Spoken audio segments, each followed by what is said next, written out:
ಎಷ್ಟಾಯ್ತಯ್ಯ ಗೆಳೆಯ ಏಳಯ್ಯ ಕುಂತರೆ ಹಾಗಯ್ಯ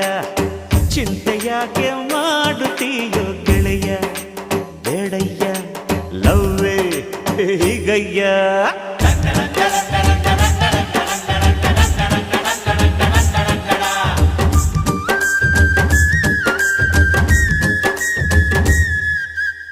ಪ್ರೀತಿ ಕುರುಡು ಪ್ರೀತಿನೇ ದೇವರು ಅಂದ್ರು ಕವಿಗಳು ಸುಖವಾಗಿ ಸಾಕ್ಷಿ ಇಟ್ಟು ಸಾಬೀತು ಮಾಡಿದೆ ಗೆಳೆಯ ನೀನು ನಿಜವಾಗಿ